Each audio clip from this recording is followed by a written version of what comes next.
Estemos muy participativos, vamos a hacer hoy día un trabajo de 20 preguntas, vamos a hacer también un quiz al final para ver qué tanto hemos comprendido pues las funciones, objetivos y escuelas de la psicología. Vamos por iniciar entonces.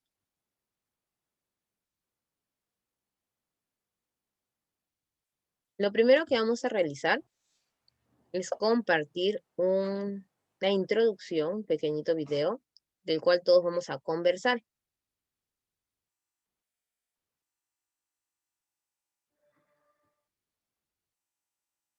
¿Listo? Atentos en 3, 2, 1.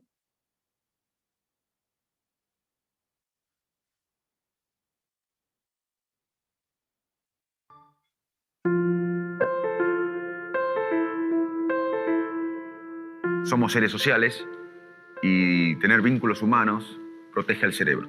Así que hay que estar conectados. No se aíslen. Tenemos que tener vínculos humanos. Eso protege al cerebro, es un factor de protección cerebral. También el optimismo. El optimismo es un factor de protección cerebral.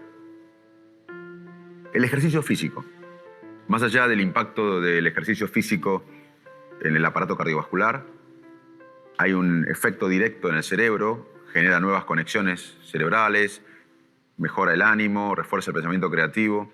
En un experimento se convocó a gente que era sedentaria, mayor de 65 años. A la mitad, imagínense ustedes son mayores de 65 años, todos sedentarios, a la mitad se les dijo, caminen regularmente por un periodo de tiempo, unos meses, y al otro grupo se les pidió que sigan siendo sedentarios como hasta ese momento. En el cerebro, en cada hemisferio, en la base, en el medio, tenemos una estructura que se llama hipocampo que interviene en la consolidación de la memoria, sobre todo más reciente. Y esa área se desgasta, se atrofia 1% anual después de los 65 años. En las personas que caminaron regularmente por meses, ese desgaste no se producía. Es más, había como si fuera más volumen del hipocampo. Eso genera miles de conexiones nuevas. Así que el ejercicio físico es clave para mantener la mente en forma. Y también mantener una mente activa, aprender cosas nuevas. Por ejemplo, en mi caso, si yo regreso a la Argentina en avión y alguien me ve leyendo un artículo científico y me conoce, va a decir, Facundo está estimulando su mente porque está leyendo algo científico. Y en cierta manera sí, pero no tanto, porque es lo que hago hace décadas, leer artículos de neurociencia. Yo activaría más mi cerebro si aprendería un idioma diferente que no conozco o un tema que no conozco. O sea, o un instrumento musical que no conozco. Hay que mantener el cerebro activo hasta el último día de la vida. Uno tiene que jubilarse de su trabajo, porque jubilarse viene de júbilo, de un premio, pero nunca jubilarse de lo que uno le apasiona. Hasta el último día de la vida uno tiene que estar activo mentalmente, aprendiendo cosas nuevas. Además, una dieta saludable, rica en verduras, en frutas, en pescado, que contiene omega 3, es muy importante para el cerebro. Manejar el estrés. La realidad no la podemos cambiar, pero sí podemos reevaluar la realidad. Podemos ver cómo evaluar y trabajar cómo respondemos ante la realidad. Hoy sabemos que la manera en que pensamos determina la manera que sentimos. Si yo pienso ahora, sin ninguna evidencia, que ustedes se están aburriendo con esta charla, me voy a sentir mal. Si yo pienso, sin ninguna evidencia, que ustedes están disfrutando esta charla y están aprendiendo, me voy a sentir bien. Y yo no tengo ninguna evidencia. Es más, seguramente ustedes por educación, aunque no les guste, me van a decir que estuve bien, porque estoy bien. Pero lo que quiero decir es que uno crea la realidad y la manera en que pensamos determina la manera que sentimos. Y uno puede cambiar la manera que pensamos para cambiar la manera que sentimos. Y eso es una buena manera de enfrentar el estrés o la realidad que a veces no se puede cambiar. Lo que sí podemos cambiar es cómo reevaluamos la realidad. Dormir bien. Hay que dormir 8 horas por día. El sueño es salud. El sueño interviene en la función hormonal, en regular la función inmune y también en la consolidación de la memoria. Así que en resumen, vida social activa. Para mantener un cerebro saludable hoy recomendamos vida social activa, estar vinculados con otras personas, ejercicio físico, estar activo mentalmente, aprender cosas nuevas, una dieta rica en verduras, frutas, pescado con omega 3, manejar el estrés, dormir bien. Acá tienen todas cosas gratis que le hacen muy bien al cerebro. Muy bien, chicos. Con eso iniciamos nuestra clase de psicología y de filosofía. ¿Por qué? Porque recordaremos que nosotros debemos siempre activar nuestro cerebro y el estudio del cerebro e inclusive todas las conexiones que se van formando y que son las sinapsis en base a nuestra interacción con otras personas, que es obviamente el ámbito interpersonal y la relación con nosotros mismos, que es el ámbito intrapersonal, configurarían nuestro proceso de aprendizaje e inclusive nuestro proceso de desarrollo.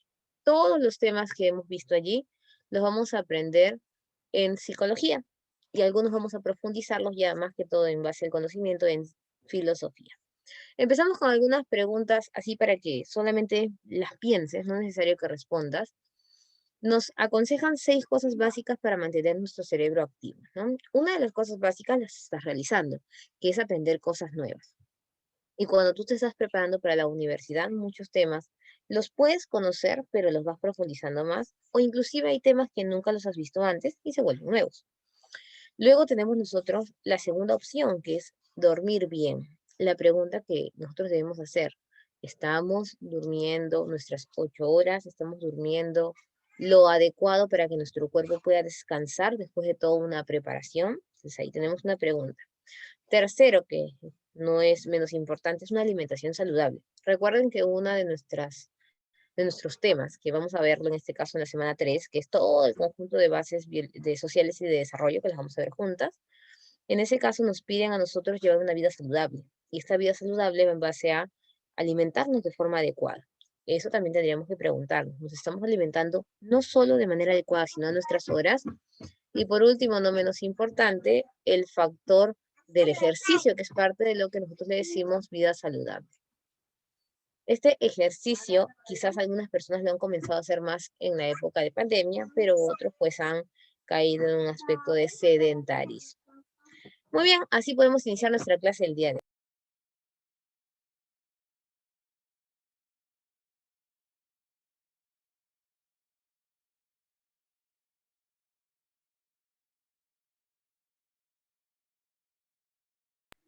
Empezamos con la definición.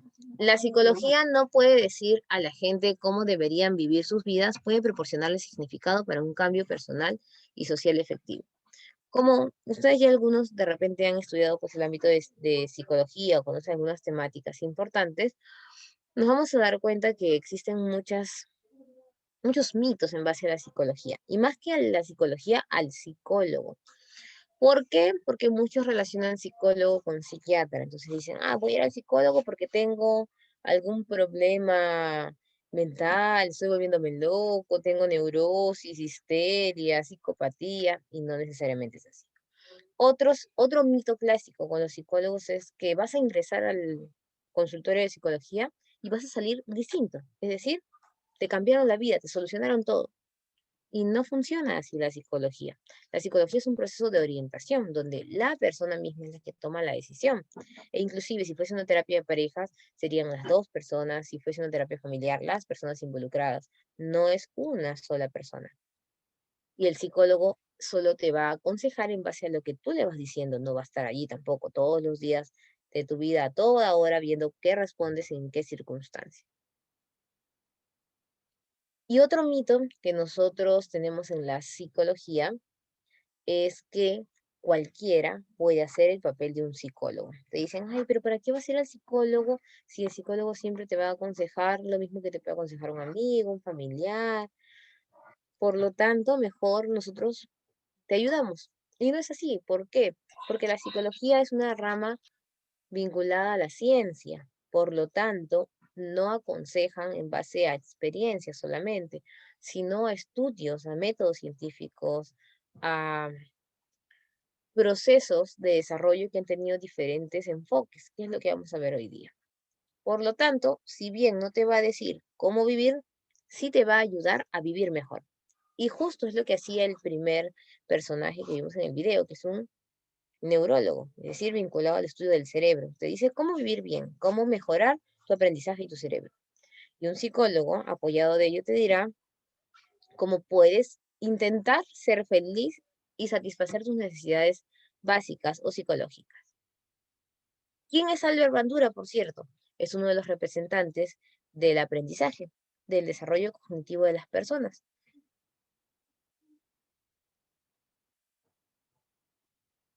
Psicología viene de un término etimológico, ¿no? Como todas las palabras en realidad. Casi todas las ciencias han estado vinculadas a la filosofía. Vamos a hablar de las ciencias madre. ¿Por qué? Porque las otras ramas que van surgiendo, o de repente las ciencias auxiliares, pues ya son producto de la creación de las ciencias en sí. Antes de ciencia, pues existía solo filosofía. Y la filosofía que vamos a ver también en este curso es una forma de responder a los fenómenos o los eventos que todavía no tenían explicación para el hombre. El filósofo era una persona muy mayor que se echaba a descansar, ¿no? ¿Por qué? Porque el filósofo se caracteriza por tener tres cositas. Ser adinerado, como era adinerado, pues tiene tiempo para descansar, que es el tiempo de ocio, tiene tiempo libre y se pondría a ver las cosas. Pero ¿qué falta? El asombro o el razonamiento, porque no todas las personas que tenían dinero o tiempo libre llegaban a ese nivel de conocimiento. Y comenzaron a responder muchas cosas. Inclusive varios filósofos, varios temas conjuntos, es decir, eran físicos, eran historiadores, pero en ese tiempo no lo sabían, ellos creían pues, que estaban enseñando una determinada ciencia o rama. Ellos decían solamente estoy haciendo conocimiento. Ya cuando fue evolucionando el pensamiento, llega la etapa medieval, donde seguimos hablando de filosofía, y llega pues la etapa moderna, donde nacen las ciencias en sí. Y en este conjunto de ciencias se crean pues, las ciencias formales, las ciencias fácticas. Las ciencias formales son las abstractas, y las ciencias fácticas están vinculadas a las personas y su experiencia. En este caso tenemos dos tipos de ciencias fácticas. Ciencias sociales y ciencias naturales. Las ciencias naturales son las vinculadas, obviamente por su nombre lo encontramos, a la naturaleza, y las ciencias sociales vinculadas al hombre y a su relación entre ellos. En este caso nosotros nos vamos a dar cuenta que en la época moderna aceptaron primero las ciencias formales y las ciencias fácticas naturales, pero no aceptaron las ciencias sociales. Ahora, en el caso de las ciencias sociales, ¿por qué no las aceptaban? Y era porque no encontraban algo objetivo, algo que se pudiese comprobar por todos. Matemáticas, por ejemplo, hacemos un ejercicio, todos resuelven, el resultado es el mismo. Si nosotros hacemos un procedimiento físico-químico también, pero en geografía, en historia, en economía, no siempre se da. Hay algunas que son un poquito más exactas. Y la psicología tenía este problema.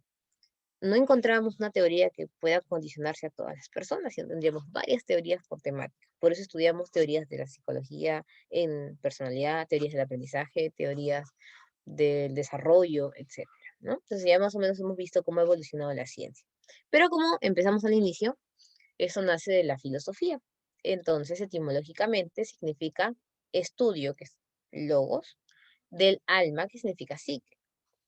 ¿Y por qué alma y no razón o cerebro? Porque en aquella época de los griegos, donde se desarrolla o se amplía más el conocimiento filosófico, porque en realidad inicia en las zonas de Asia Menor, en los pueblos jónicos, allí nos vamos a dar cuenta que creían que nosotros estudiábamos, aprendíamos, razonábamos con el alma y que el alma era la que tenía que aprender las ideas.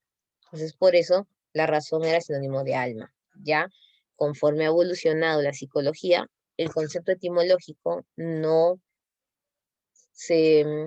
permite comprender o unir todos los términos vinculados a psicología. Así que se ha creado pues un concepto más moderno.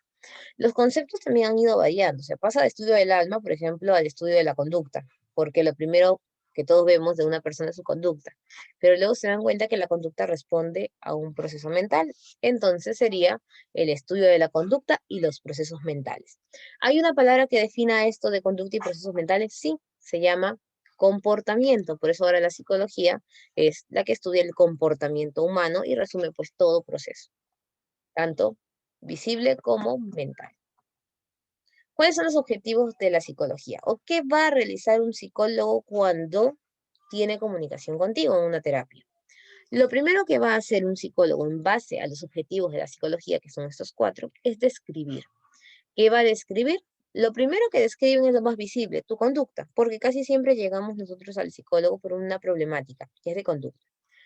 Cuando describe esa conducta, va a tener conversaciones contigo de acuerdo a su enfoque que él trabaje y se va a dar cuenta más o menos cómo funciona tu cerebro, es decir, cómo se estructuran tus procesos mentales, cómo así tomas decisiones. Así que va a terminar describiendo en tu análisis psicológico tu conducta y tu proceso mental. Muy bien. Luego que describe todo ello, va a pasar a explicar. ¿Qué va a explicar? El por qué tienes dicha conducta. ¿Y de dónde va a encontrar la respuesta? Casi siempre cuando encontró la descripción de tu funcionamiento mental, porque nuestra conducta parte de un proceso mental. Explica y también va a pasar a explicar en qué situaciones tienes más esa conducta, en qué momento, cómo te encuentras tú, casi todos los factores. Como ya describió qué haces y cuándo lo haces, va a tratar de predecir. ¿Y cómo lo puede predecir? Te va a contar más o menos. Si tienes esta circunstancia, vas a actuar de la misma manera o diferente. Y va a predecir, además, inclusive casos que va a probar contigo. Va a hacerte algunas preguntas, análisis de casos, va a ponerte videos. Va a tratar de acompañarte dependiendo cuál sea la problemática. Y te va a decir, en dicho momento va a llegar esta conducta. ¿Para qué? Para ayudarte a controlar. Como ustedes saben, no se pueden controlar los procesos mentales en general, pero sí se pueden controlar las conductas. Tratan de tranquilizar a la persona en dicho aspecto. Serían 4 los objetivos: la descripción, la explicación, la predicción y el control. Obviamente, todo objetivo parte del método científico, porque la psicología es una ciencia social. Entonces parte del foco de la observación. Todo nace de la observación. Observo, describo, y ahí vienen pues todos los procesos de experimentación.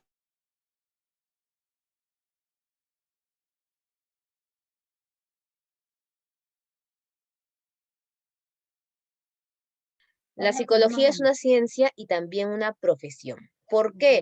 Porque existen pues los que trabajan de psicólogos y aquellas personas que se desempeñan en la investigación psicológica. Entonces vamos a tener 2 grupos: las ciencias afines o auxiliares de la psicología, que nosotros le decimos la psicología aplicada, y vamos a tener la parte de la psicología investigativa, es decir, la investigación científica. Por lo tanto, el hecho de que ya personas trabajen siendo psicólogos no significa que la psicología no siga avanzando. Hay quienes no hacen psicología con personas, sino se dedican a investigar más y más teorías para perfeccionarlas. Que al final, más que todo, realizan una psicología de experimentación con las personas que de tratamiento o de ayuda. Por eso tenemos psicología como ciencia y como profesión, cuyo objetivo es estudiar el comportamiento humano. Ya sabemos que es conducta más proceso mental. Y acá viene lo importante. Ya la psicología ha avanzado tanto que no solo estudian al hombre, sino a su medio, porque nosotros tenemos conductas o reacciones en base a con quiénes vivimos, dónde vivimos, qué pasó. Entonces, todo eso es importante de estudiar. Así que la psicología tiene un montón de temas.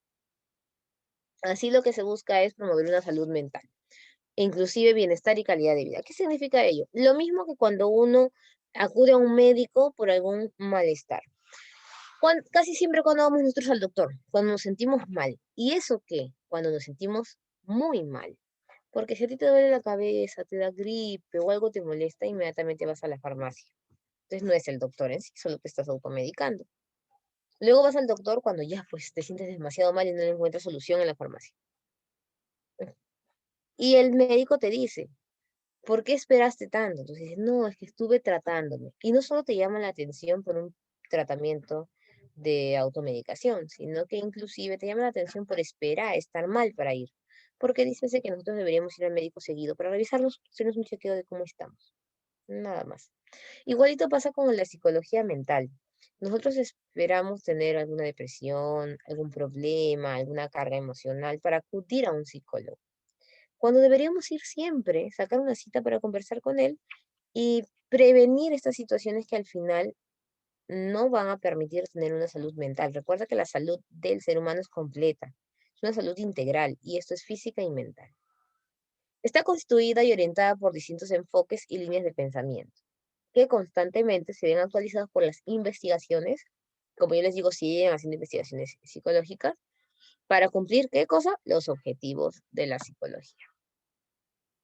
Es una ciencia que estudia, aquí viene una ampliación, ya no solamente que estudia el comportamiento humano y las relaciones con otras personas, sino que en esto de estudiar conducta más proceso mental tenemos que ampliarlo, que ya no solamente vamos a estudiar lo consciente. ¿Qué significa lo consciente? Lo que tú puedes responder. Si te dicen, ¿por qué hoy día te sientes triste? Ah, es que recibí esta noticia. Y eso es consciente. Inclusive, si te hacen pensar un poco más y llegas a tener respuesta, sigue siendo también un plano accesible, que en este caso se conoce como el plano del subconsciente. ¿Cuándo vamos a pasar al inconsciente? Cuando no tenemos conocimiento de él. Tú dices, cada vez que veo el agua me asusto, no quiero entrar y ya parece que se está volviendo una fobia. Entonces tú dicen, ¿de qué es? ¿Por qué no lo recuerdas tú? Y te hacen todo un tratamiento de estudio del inconsciente y se dan cuenta que de pequeñito, cuando te estaban bañando, muy chiquitito, te caíste a la bañera, y casi te ahogas, pero tú no lo vas a recordar porque en ese tiempo no tenías una conciencia exacta de las cosas. Pero eso repercutió en la formación de tu cerebro, por lo tanto le tienes miedo al agua cuando eres más grande. Ese es inconsciente. Es una ciencia porque utiliza el método científico que ya hemos visto. En base a este método también va a tener procedimientos e inclusive formas de investigar que vamos a ver también hoy. Estudia todo proceso mental, ya lo hemos ampliado en consciente e inconsciente, desde el más básico, que es la percepción, hasta el más complejo. ¿Y eso qué? La psicología no solo estudia la percepción, estudia sensación y percepción. ¿Por qué? Porque la percepción es una respuesta a nuestra sensación, que es la decodificación de información. Y el comportamiento pues incluye todo en general, desde la acción hasta la forma de pensar y de relacionarnos. Muy bien, como la psicología tiene un método, que es el método científico, nosotros allí no podríamos distinguir exactamente qué es lo más adecuado para la psicología porque el método científico lo utilizan todas las ciencias. Entonces tenemos métodos de investigación exclusivos de la psicología que nacen del método científico. Nosotros vamos a explicar o describir fenómenos de dos maneras. Las herramientas técnicas netamente descriptivas y netamente explicativas. Cuando nosotros hablamos de descripción, solo nos referimos a dar información de lo que vemos o de lo que hemos estudiado, pero no le pedimos a nuestro paciente, cliente, ¿no?, que cambie algo específicamente bajo nuestra tutela. Le vamos a dar consejos nada más. A estos conjuntos de procedimientos se le conoce como herramientas técnicas descriptivas.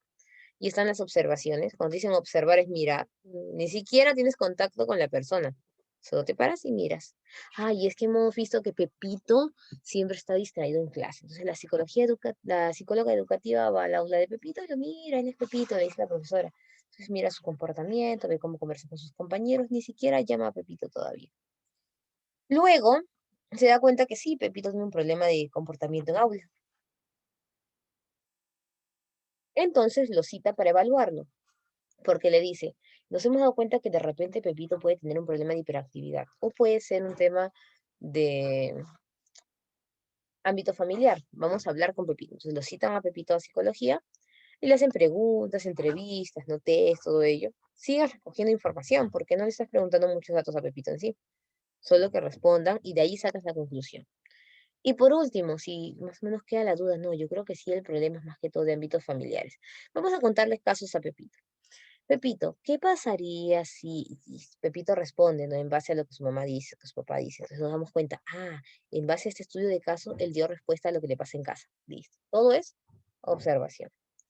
En cambio, si nosotros queremos explicar comportamientos más complejos o atribuirle exactamente a una variable, ya no oriental, sino hacer un cambio completo de conducta, recurrimos a dos tipos de técnicas explicativas: las de correlación y las de experimentación. Las de correlación no son descriptivas del todo, aunque algunos le llaman descriptivas en último grado, o sea, ya más perfeccionadas, y otros le llaman explicativa de primer nivel. Inclusive hay libros que separan, ¿no?, descriptivas de correlación y explicativas o experimentales. La correlación es simplemente encontrar variables o causas al problema, pero fluctuarlo a través de computadora. Yo creo, dice el psicólogo, que el problema de Pepito es más que todo un tema de comunicación familiar. Y creo que muchos del aula también lo tienen. Vamos a hacer esa evaluación. Y hacemos un test, ¿no? De comportamiento en aula y en comportamiento y un test de comunicación familiar. Lo llevamos a la computadora y vemos si es verdad que a falta de comunicación familiar se agudizan los problemas de comportamiento en aula. Entonces estoy haciendo una fluctuación inversamente proporcional. Eso sería entonces correlación. Experimentación vendría a ser ya donde tú vas a modificar una conducta. ¿Y cómo haces la modificación? Casi siempre es aplicándole algo, una técnica, una variable, un medicamento, pero en el caso de medicamentos siempre y cuando fuese psiquiatría. Lo más común es moderar ciertas conductas. Por ejemplo, en la correlación yo solo recogí cuántos tiempo se comunican con sus padres, cuánto tiempo no, y hice la investigación. Ahora voy a dividir el salón en dos partes. Supongamos que en el aula son 30. Divido en 15, 15, y a 15 le voy a pedir que cumplan a los padres también, obviamente, ciertos tiempos de comunicación en casa. Y al otro grupo le voy a pedir que sigan igual. Luego, pasando el tiempo que yo destine, voy a comprobar los resultados. ¿Por qué aquí se llama experimentación? Porque yo le estoy pidiendo a las personas que tengan un tipo de comunicación o un tiempo específico.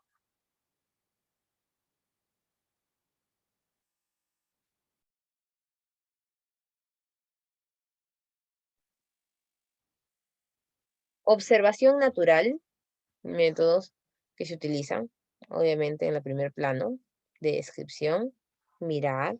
Observación de laboratorio ya es más que todo en ambientes creados por el psicólogo. Por ejemplo, el primerito es colegio, casa. El segundo ya son los lugares específicos como consultorios, inclusive lugares recreados por los mismos campos de psicología que existen ya, laboratorios psicológicos.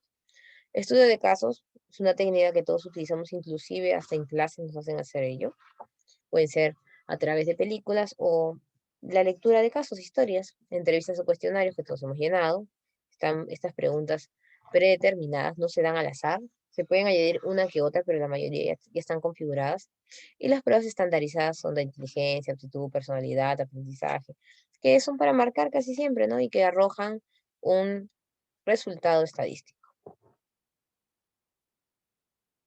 El método de correlación que ya vimos, todo es por computadora, variables, pueden ser directamente proporcionales o inversamente proporcionales. Y el de experimentación que dijimos, se aplica una variable a un grupo. Entonces tendríamos una variable dependiente, independiente y una variable extraña. En el caso que yo planteé, era la variable dependiente e independiente es la siguientes. A mayor tiempo de comunicación familiar, mejor rendimiento en los estudiantes. Y la variable extraña que podría ser tiempos de recreación, edad, si los padres trabajan, en qué horarios, cosas que voy a tratar de igualar en todos para que no afecten. O al menos tengo que controlarlas. Por ejemplo, en esa semana que voy a evaluar, les pido a todos mantener ciertos horarios específicos de trabajo con pocas variaciones para que pueda funcionar. E inclusive siempre tengo un margen de error. Tengo un grupo experimental y un grupo control. ¿Cuál es el grupo experimental? A la parte del salón, que eran 15 que les pedí un horario específico de comunicación con los padres. Y el grupo control es aquel que le dije que mantenga su comunicación normal, sin cambiar nada. Luego, ya tenemos nosotros las definiciones, los objetivos, ¿no? Y en base a ello nacen los métodos. Y vamos a ver cómo evoluciona la psicología. ¿Por qué? Porque cuando hablamos de funciones de la psicología nos referimos a cada escuela, a cada enfoque. Cada enfoque tiene una función diferente, dependiendo qué es lo que necesita la persona con la que voy a tratar. Vamos con la reseña entonces de la psicología. La psicología tiene dos etapas, el periodo precientífico y el periodo científico. El periodo precientífico es aquel donde estaba vinculado pues a toda la filosofía. Inclusive hay más ampliación a Grecia, ¿no? Pero casi siempre pone de centro a Grecia y Europa. en su desarrollo filosófico. Y el periodo científico es desde el estructuralismo porque la psicología empieza con Wundt, con su laboratorio, el primer laboratorio de Wundt. Y este laboratorio entonces, da pie a la psicología y por eso le dicen padre de la psicología moderna, Wundt. Hablamos del periodo precientífico, ¿no? Tenemos allí como padre de la psicología antigua a Aristóteles, que si bien Platón, Sócrates hablaron del alma, pues el primero en perfeccionar que existe inclusive tipos de alma y hablar bien del uso de la razón para la psicología fue Aristóteles. Ellos se preguntaban qué es el hombre, por qué existimos, que son preguntas usuales de la antropología filosófica, ¿no? Pero también se preguntaban si la alma razonaba y cuál era la importancia de la razón en nuestro funcionamiento como seres humanos. Si hablamos de razón en sí, pues ya llegamos nosotros a la edad moderna. Obviamente la edad media siempre está vinculada a Dios, así que se hace un apartado rápido ahí, donde la psicología está vinculada con Dios. Y la edad moderna nace el racionalismo de Descartes, que dice que nosotros razonamos con el cerebro, o sea, con la razón y no con el alma necesariamente. Y hay una oposición del empirismo que dice que tenemos que tener contacto con la naturaleza para aprender. A la larga los dos son importantes porque la base de la psicología es tanto razón como experiencia. Es una dualidad que más adelante se resuelve en la época contemporánea. ¿Qué dijo Aristóteles? Que en este caso ya sabemos el alma nos permite conocer, pero se divide en alma vegetativa, sensitiva y racional, porque las plantas por ser seres vivos tienen alma, pero no pueden razonar. Los animales llegan a responder, inclusive de forma de sensación, pareciese que responden a nuestras preguntas, que nos entienden, pero más que todo tienen la capacidad de la percepción, pero no llegan al razonamiento o al pensamiento elevado, ¿no? Y la razón es de las personas. René Descartes, como hemos visto en el estudio de la mente, John Locke con la tabula rasa. ¿Qué es eso de la tabula rasa, profesora? En filosofía, recordarán ustedes, se creía que existía tabula plena y tabula rasa. Los que siguen a Platón, posteriormente son los representantes también del racionalismo, es decir, creen que el cerebro viene con ideas predeterminadas y que solo las configura en el espacio, la naturaleza, en el ambiente. Y los que siguen a Aristóteles, que es el empirismo, creen que el cerebro viene vacío y que nosotros vamos llenando el cerebro de ideas en base a las experiencias que tenemos. Algunas cosas que vienen configuradas más que todo son instintos, ellos mencionan. Y dentro del periodo precientífico, ya acercándonos al científico en realidad, nacen algunas disciplinas dentro de las matemáticas, dentro de la física, que tratan de apoyar. Y así nos vemos con la necesidad de separar estos pensamientos de las ciencias que ya existían, prácticas naturales o las ciencias formales. Por ejemplo, la frenología estudiaba el cerebro, ahora es la base de la neurociencia, ¿no? La frenología es parte de la biología, pero como solo se abocaba al cerebro, lo pusieron como una forma de pensar distinta a la biología en sí, pre-científica.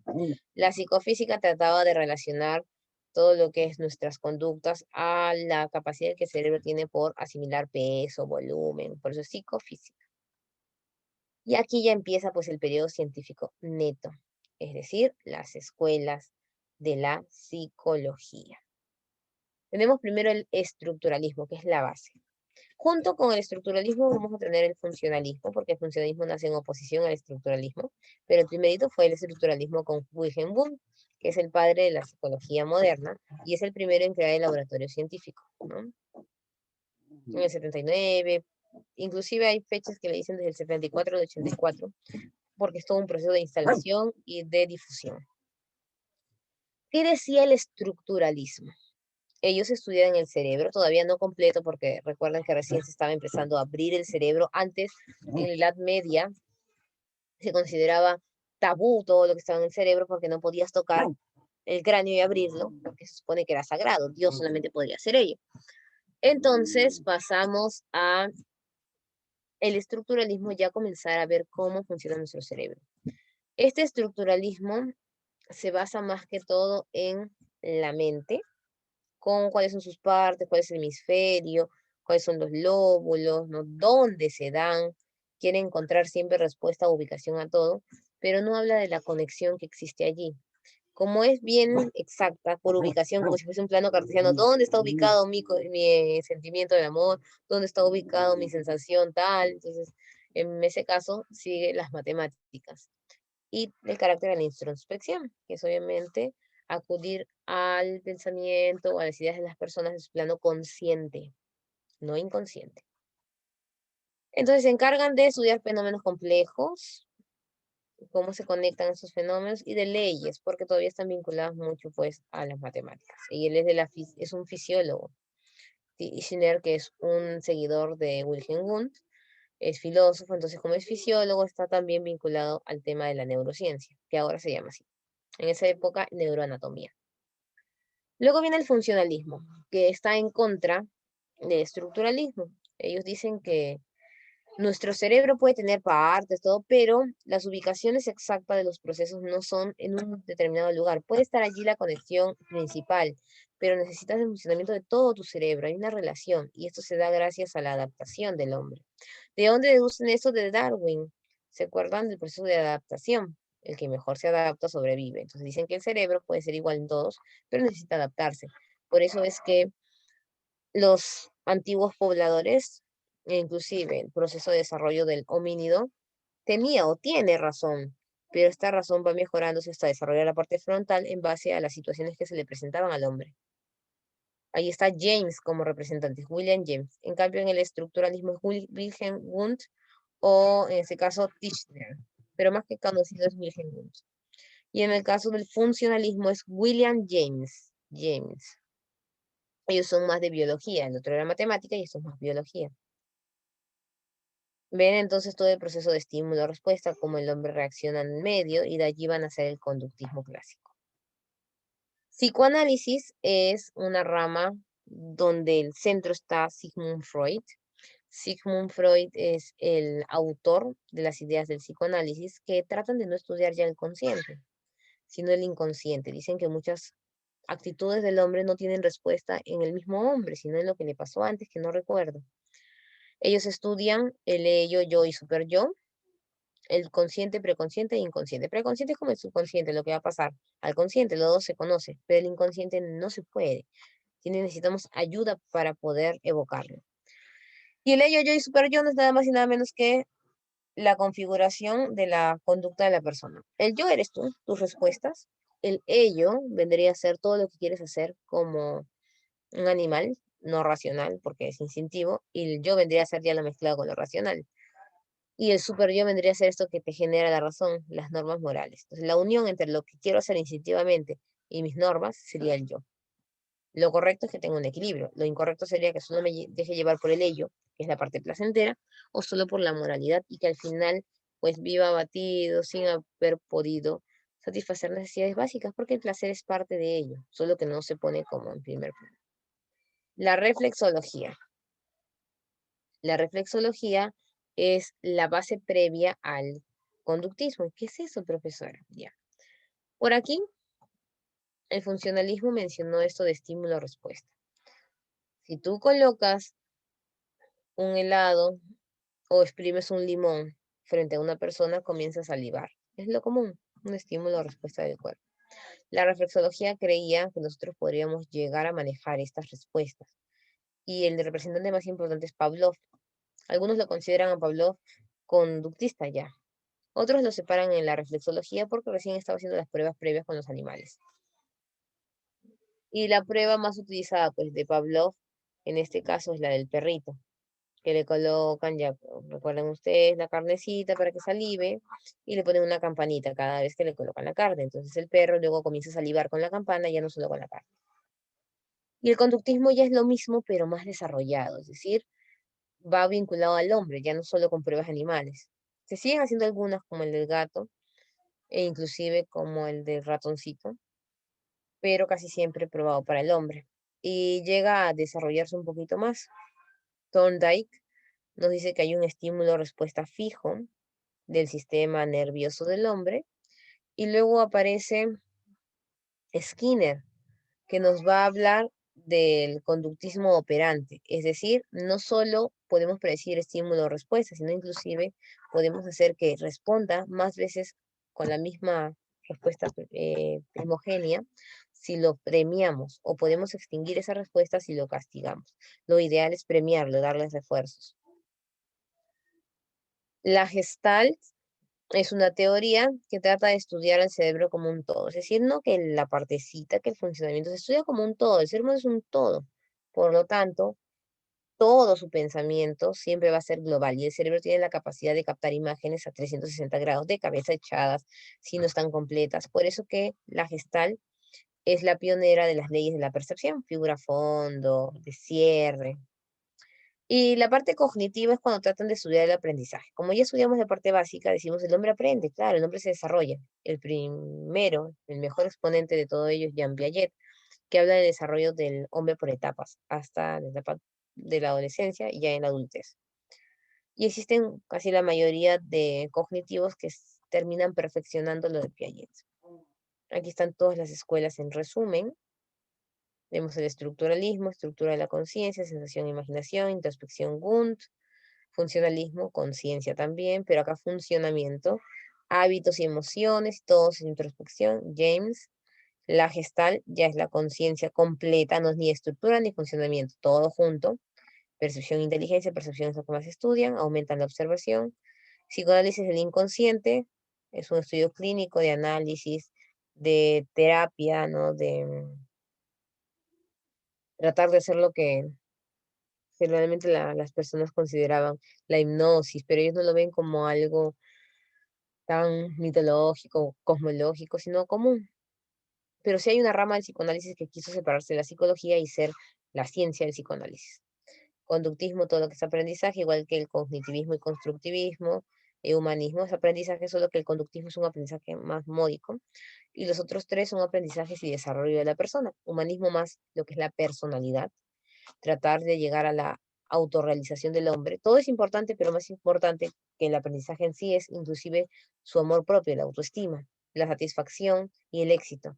Y cognitivo, que ya hemos visto con Piaget, pero se perfecciona también en el constructivismo, donde dicen que también después evoluciona Piaget en este pensamiento. No solo debemos aprender con nuestros procesos mentales, sino que inclusive a que cada persona puede encontrar cómo aprender por sí misma. Y vamos con los enfoques actuales. Pero para ello, antes de trabajar esos enfoques actuales, vamos a ver nuestro video que nos habla de la importancia del psicólogo en sí y todos los enfoques que existen.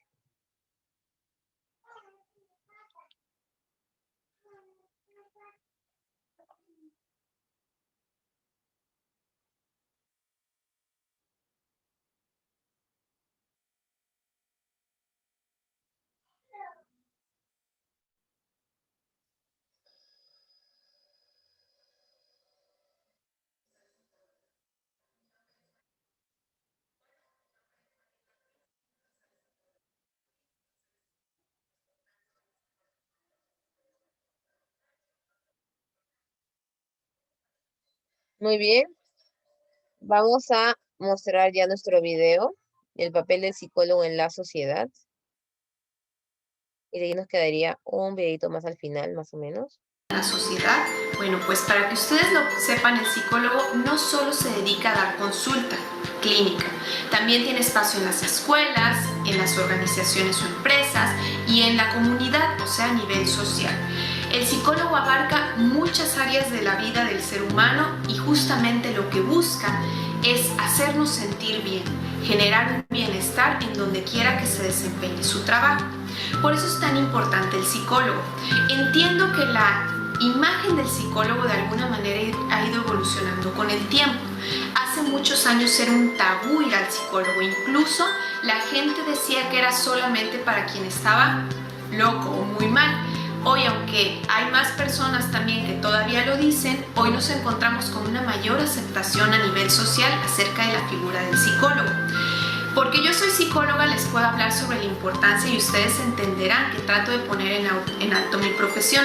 Sin embargo, le pueden preguntar a cualquier persona que haya ido alguna vez a una consulta psicológica y les dirá qué importante es la guía de un psicólogo en la vida de una persona. ¿Cuál será la diferencia entre un psicólogo y un amigo o un familiar que te puede ofrecer un consejo? Bueno, pues esto es muy sencillo. El psicólogo no tiene un vínculo emocional contigo. Entonces, todo aquel consejo, guía, interpretación que te vaya a dar va a ir carente de esta emoción, lo cual va a favorecer que sea objetivo y te pueda ayudar de una mejor manera. Además, obviamente que tiene todo el conocimiento que estudió durante el tiempo que se preparó para ser psicólogo y poder ofrecerte este consejo y esta guía. Dentro de toda la gama de los psicólogos clínicos, que es a lo que yo me dedico, estoy en un consultorio y atiendo a personas, hay un sinfín de corrientes y de estrategias que ocupamos. No todos ocupamos las mismas estrategias ni estamos preparados para lo mismo. Es por eso que tienes que estar muy pendiente en sentir empatía con el psicólogo al cual tú acudas. No quiere decir que haya malos psicólogos, quiere decir que no todos los psicólogos son para todas las personas. Entonces, es muy importante que cuando tú llegues con el psicólogo, le preguntes cuál es la corriente que maneja, cómo trabaja y que de alguna manera tú escuches y veas si es lo que realmente necesitas o te va a poder ayudar. Muy bien, hemos visto que la misma psicóloga nos explica que existen tipos de psicólogos, pero no es que exista un psicólogo bueno, un psicólogo malo, sino son enfoques. Por lo tanto, vamos a desarrollar ahora las perspectivas psicológicas. ¿Estamos listos? ¿Qué es una perspectiva psicológica? Te cuento que existen muchas escuelas, como ustedes han podido ver. De estas muchas escuelas que existen, se van a tomar en la actualidad esas mismas agrupadas por más o menos orientación, casi se podría decir características similares, y se va a hablar de enfoques. Por lo tanto, ninguna escuela es mala, sino que se va a utilizar dependiendo del caso.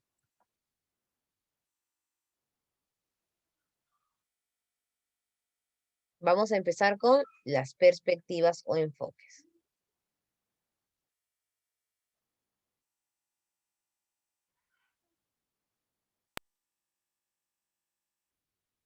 Enfoque psicodinámico. ¿Qué es eso, profesora? Fácil, grábate el psicodinámico. Y psico viene de psicoanálisis. Entonces, el psicodinámico es el enfoque que viene de la escuela psicoanalista y que se encarga de estudiar lo mismo, el inconsciente. ¿Y qué métodos va a utilizar?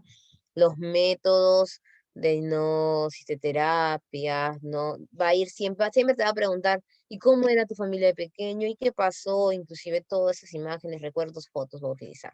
Y recuerda, el psicoanálisis no solamente se caracterizaba por el de yo y super yo, sino por tener una fase de evaluación o desarrollo del hombre sexual. Por lo tanto, te va a preguntar mucho lo que es la actividad sexual, que al inicio te va a parecer extraño. Y si eres más pequeño, te va a preguntar ciertas cosas vinculadas a tu sexualidad sin que te des cuenta que son de esas temáticas. Psicoanálisis psicodinámico.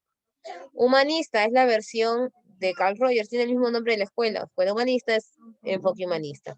Es aquella persona que siempre se va a preocupar porque se sientas feliz, autorrealizado, que inclusive en la terapia pues encuentres ese culmen de sí, me sentía atendido, apoyado, los valores, toda esa secuencia de apoyo personal. Si tu problema no es de autoestima o de desarrollo, sino es más que todo un tema de violación, por ejemplo, un tema de violencia familiar, pues la humanista podría ser una opción después que tengas el tratamiento de psicoanálisis o psicodinámico que le llaman, o inclusive clínico en unas ramas especializadas. Conductista siempre se va a ir a estímulo-respuesta, inclusive el psicólogo te va a premiar mucho, muy bien, te va a traer imágenes, dibujos, cosas que te motiven, porque es igual que el conductismo, ¿no? Clásico.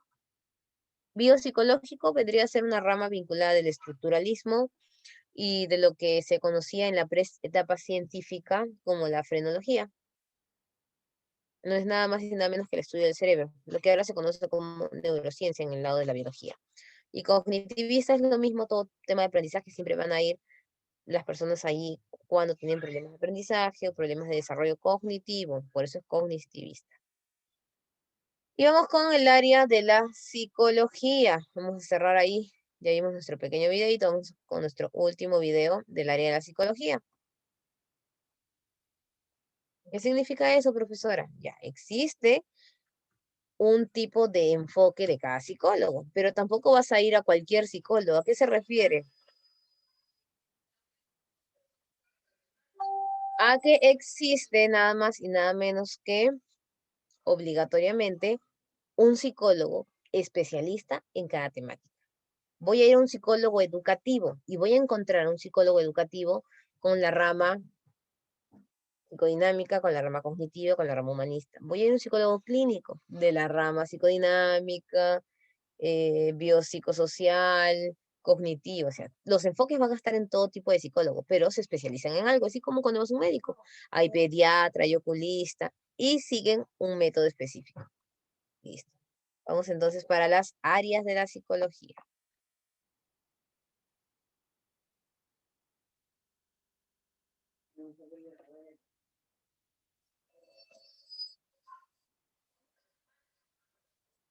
Muy bien. ¿En qué consiste ir al psicólogo? Nos está cargando un segundo. Ahí vamos.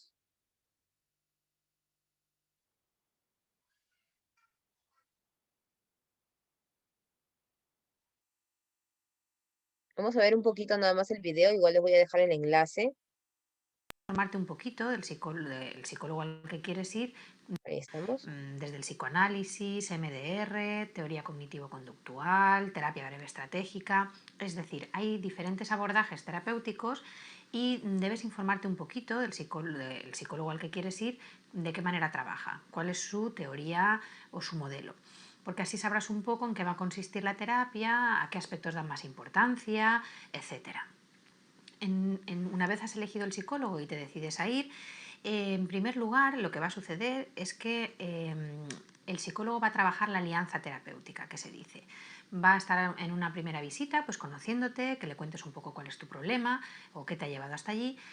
Y a partir de ahí, esa sesión y las siguientes, se tiene que establecer un vínculo de confianza, de comodidad, en el que el paciente se tiene que sentir muy cómodo. Eso es fundamental. Si no te sientes cómodo, si sientes que a lo mejor no estás siendo escuchado de una manera empática o que no hay una comunicación fluida, pues tal vez ese profesional no es el adecuado para ti. Eso no quiere decir que sea un mal psicólogo, quiere decir que, como en todas las relaciones humanas, pues tiene que darse cierto feeling entre el terapeuta y el paciente, para que de ahí pueda darse un proceso constructivo, sobre todo para el paciente. En segundo lugar, una vez establecido la alianza terapéutica o el rapport positivo, que también se llama, y que se ha creado ese clima de confianza, de empatía, en el que el paciente percibe que está en un entorno seguro, se pasa a una fase de evaluación.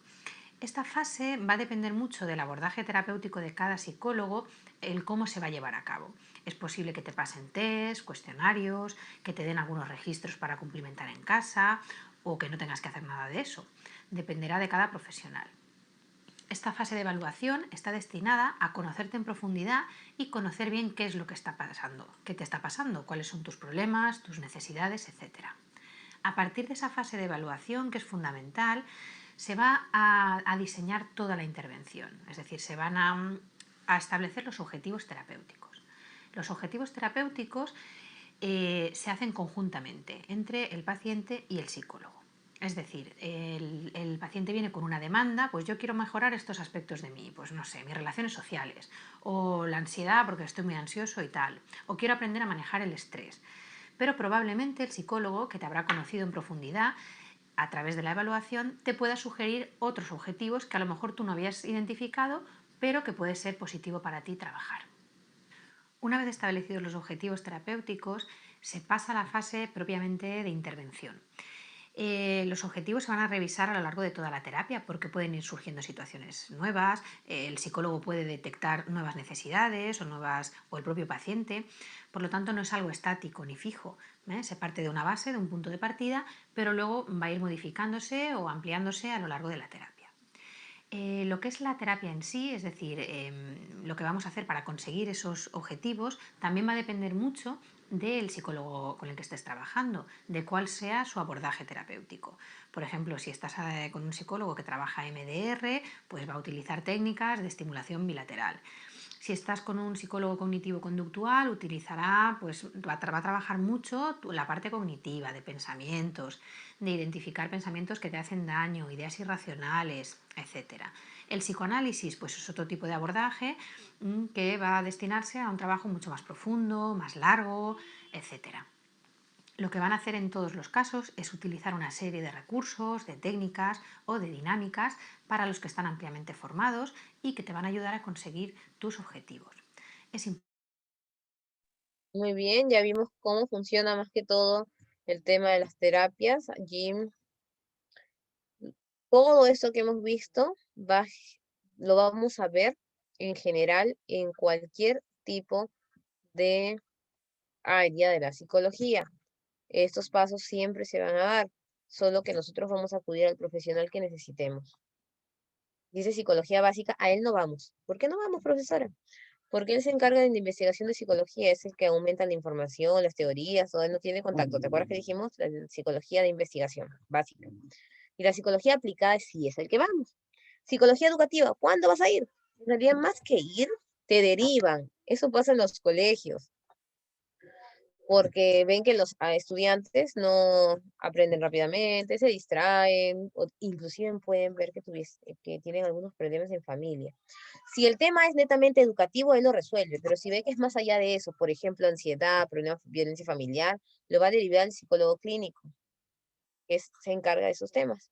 Social comunitario es cuando el problema ya es global. Imagínate que en el colegio o en la comunidad hay un problema de drogadicción, de delincuencia masiva, ya eso se ve social comunitario, inclusive lo trabajan mucho las personas de sociología. Forense es tema dedicado al ámbito judicial, no solo muertos, no es que vas a tener terapia con un muerto, no. Inclusive ayudan a las familias que pierden familiares, pero es más que todo para todo ámbito judicial, porque necesitamos psicólogos hasta para los casos de violación. Psicología organizacional para empresas. Esta psicología organizacional no es para resolver el problema personal de cada trabajador, es para ver el clima laboral, para que trabajen bonito, felices. Si vemos que el problema de ansiedad es de un trabajador nada más, lo derivamos al psicólogo clínico.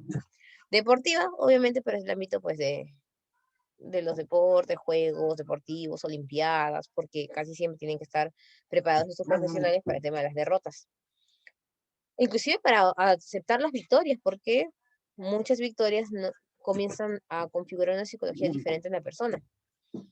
Psicología de la salud es para problemas más puntuales, donde son derivados pues al psiquiatra, inclusive algunos colocan psicología de la salud a los psiquiatras, que ya son médicos, no son psicólogos, y psicología ocupacional, pues cuando queremos ver nuestra vocación, pero ya no estamos en la escuela, entonces el psicólogo educativo es el que nos da el test vocacional para postular una carrera, pero cuando ya no estás en el colegio, ¿dónde vas? Ocupacional. Especialidades de la psicología aplicada, aquí están las que hemos visto un poco, ¿no? Clínica, educativa, organizacional y social son a las que más recurrimos casi todas las personas, especialmente la clínica.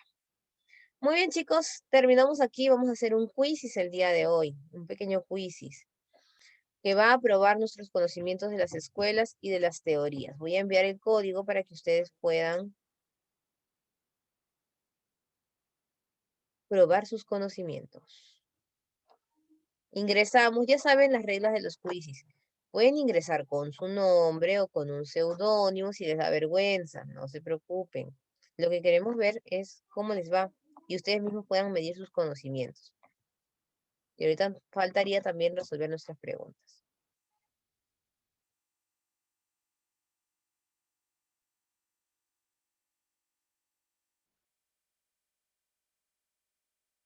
Muy bien, vamos a ver hoy día nuestro tema de psicología.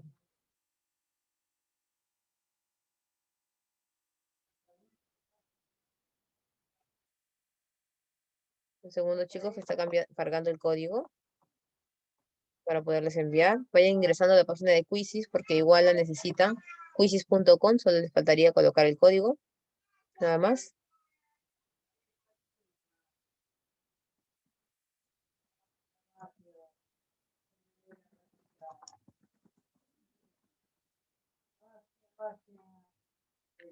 ¿Listo? Allí vamos en 3, 2, 1. Código.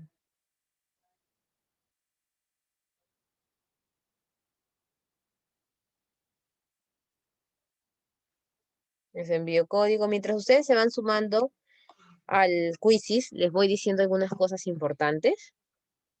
Recordar que terminando nuestra clase tienen que resolver su evaluación ETA, que va a incluir todas las clases del día de hoy. Hoy día tuvimos 3 clases, las 3 clases hasta la última, la de hoy, va a ingresar. Y número 2, no se olviden colocar en Zoom su nombre y apellido para el paso de asistencia, para que no tengan complicaciones. No, faltó, porque en realidad solamente colocan el nombre. Y es un poquito complicado poder así guiarnos. Listo, chicos, no se olviden hoy día resolver su ETA. Y segundo, ingresar al Zoom con nombre y apellido. Ya tenemos 4 integrantes en nuestro quiz de hoy. Nos vamos sumando y después resolvemos nuestras 20 preguntitas.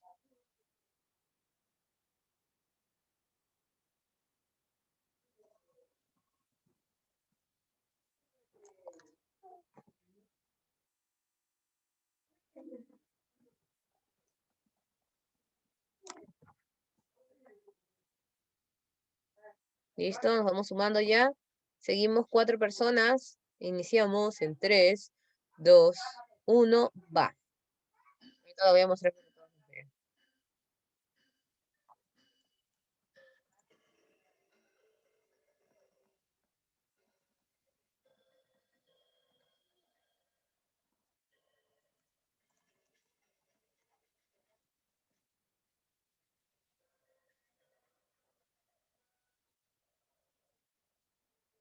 Bien, voy a mostrar para que todos vean sus respuestas.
Muy bien, chicos, excelente, excelente, felicidades, felicidades. Vamos a continuar con nuestras preguntas de clase también, ya falta poquito tiempo y acabamos. No se olviden hacer su ETA, por favor. Las escuelas estructuralistas inician el año 79 con el laboratorio de Wilhelm. Estructuralismo, la conciencia, porque el inconsciente es el psicoanálisis. Precursor del funcionalismo, ¿quién es William James? Además, sin ver la foto, ustedes no han visto fotos, pero por nombre saben que es William James, porque Wilhelm Wundt es estructuralismo. Funcionalismo, función de la conciencia, sentido común, chicos. ¿Qué método utiliza la escuela psicológica del funcionalismo? Introspección. Recuerden que las dos utilizan introspección. Si bien aquí ya se pasa al plano de la extrospección, si pusiste solo introspección también es válido. A los funcionalistas la conciencia se caracteriza por ser individual, cambiante y continua. ¿Por qué? Porque tiene el proceso de adaptación. ¿Qué escuela psicológica se enfoca en el uso de procedimientos estrictamente experimentales? Conductismo, estímulo, respuesta. Condicionamiento operante. ¿Por qué? Porque tiene premio, que en este caso es el alimento. Acuérdate. Este experimento utilizó Iván Pavlov, condicionamiento clásico, o reflexología, también conocida. Método estrictamente experimental, conductista. Conductismo, condicionamiento clásico. Pavlov es el principal porque Skinner es operante y Piaget es cognitivo. ¿Qué buscan los elementos del condicionamiento operante? Es refuerzo, extinción y castigo. Como les decía, siempre hay un refuerzo o castigo. Y extinción es eliminar. La gestal y el todo, totalidad gestal. Percepción, fondo, figura y forma, que es clásico en la escuela de la gestal, en la percepción. Sigmund Freud, todo lo que es el inconsciente, personalidad. Cuando hablamos nosotros de Maslow, es humanismo. Ve el avance, necesidades, autorrealización de la persona. Jean Piaget, cognitivo. Muy bien, excelente, chicos. Ahora nos vamos para las preguntas oficiales y con eso concluimos. Felicidades.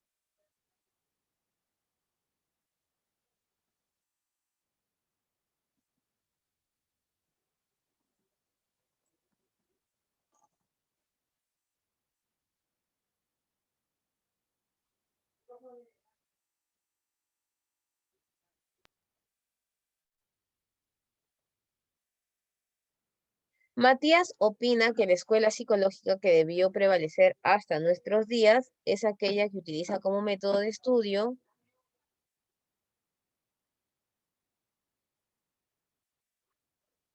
la expresión libre de todas las ocurrencias, ideas, imágenes, emociones, pensamientos, recuerdos o sentimientos, tal cual se presentan.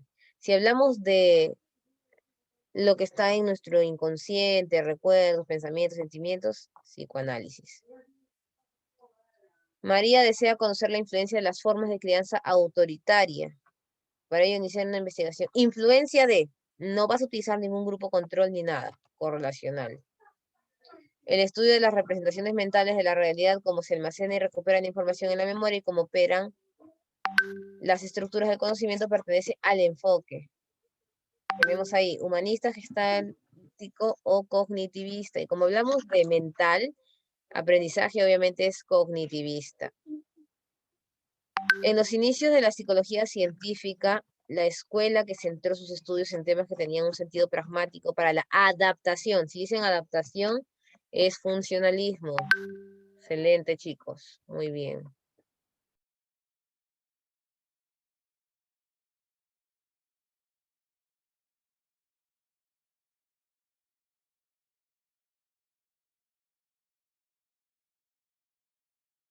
A diferencia del método correlacional, el método experimental habla de causa. Por eso tiene dos grupos. Aplicar un programa de técnicas de lectura para analizar los efectos de la comprensión de textos en estudiantes preuniversitarios. Si es analizar efectos y voy a aplicar en un grupo y en un grupo no, experimental.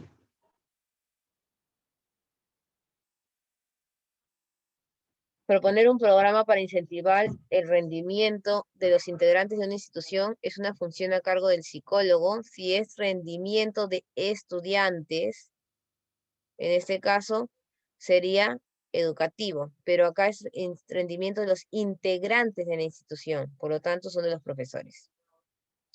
Si fuese un colegio, pero institución puede ser hasta una empresa. En los inicios de la psicología científica, la escuela que propuso una psicoterapia, de psicoterapia, obviamente no consciente, psicoanálisis. En los inicios de la psicología científica, la escuela que rechazó el uso de métodos más objetivos, conductismo, ¿no? Que es lo que busca el centro de lo que se puede comprobar. Él no le gustaba la introspección, le gustaba todo lo que se puede comprobar, la conducta. En la psicología moderna, la explicación de cómo funciona nuestro cerebro ante el estado emocional es un campo de investigación prioritario en el enfoque de, si hablamos de cómo funciona nuestro cerebro, sería biopsicológico, que es lo que ahora también se conoce como neurociencia. Adela le comenta a su madre que en el colegio constantemente le dan ganas de llorar sin causa aparente. Cuando el psicólogo entrevista a la madre de Adela, ella termina confesando que no quiso tener a su hija. Entonces, si hablamos de lo que no quiso y está guardado en su inconsciente, obviamente es psicoanálisis, porque la niña no tiene conocimiento de eso.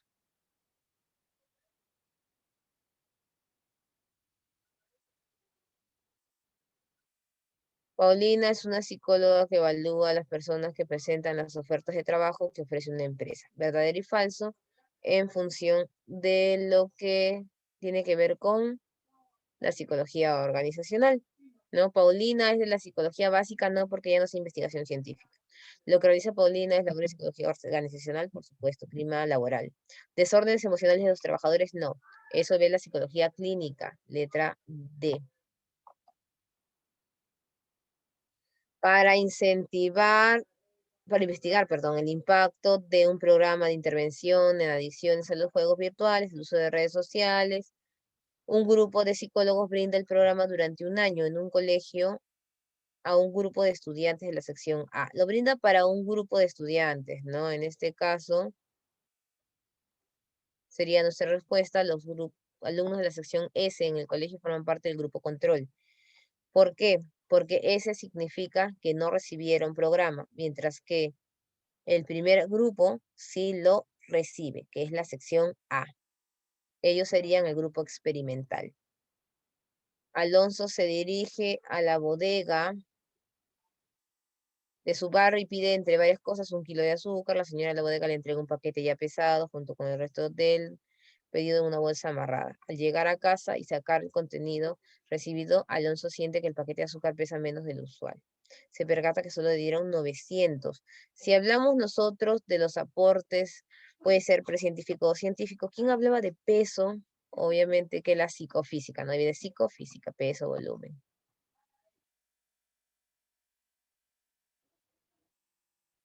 Al llegar al trabajo, Ramírez enciende el televisor y revisa las noticias internacionales del día. En uno de los programas se menciona una serie de asesinatos. El sospechoso es una persona que fue abandonada al nacer. Si hablamos de algo que le pasó hace tiempo, ya sabes que es psicodinámico, el enfoque que viene del psicoanálisis. Ya nos falta poquito, chicos. Esteban es un estudiante de psicología que cree que se debe considerar lo que se puede observar y ser medido, rechazando métodos asociados a la introspección experimental, ya que estos deben tener rigurosidad científica y ser objetivos. El planteamiento de Esteban se relaciona con la escuela psicológica, psicoanálisis, conductista, cognitivista o estructuralista. Obviamente que es conductista porque hablamos de estímulo-respuesta y rechaza el método de introspección. Antonia ha vivido inmersa en el consumo de drogas desde que era adolescente. Luego de años de constante tratamiento, es una mujer que ahora es consciente de sus vivencias. Considera que el poder de mejorar está en ella y cómo quiera vivir. Si está en ella, ya habla pues de realzarse, de superarse, obviamente es humanista. Ya nos falta poquito, establezca la relación de los casos presentados, ahí ustedes lo van a poder analizar con calma. Tenemos como respuesta en la número 18 la letra C. Raúl se ha inscrito para postular a la carrera de medicina, ya que sus familiares son distinguidos médicos, sin embargo, tiene dudas. ¿A quién puede recurrir si necesita ayuda en el ámbito educativo? Obviamente al psicólogo educativo. Y Ramón es un psicólogo que está estudiando características de los comportamientos agresivos y para ello se encarga de ingresar al aula y observa nada más. Por lo tanto, si observa, es netamente descriptivo. Muy bien, chicos, hemos terminado. No se olviden, por favor, ingresar a Leta. Ya les están recordando para rendir el examen de los 3 cursos que han tenido el día de hoy. Y también, pues, seguir practicando, chicos. No se olviden también ingresar al Zoom con su nombre y apellido para tomarles la asistencia. Un besote, cuídense. Buenas noches, chicos. Nos vemos la próxima clase.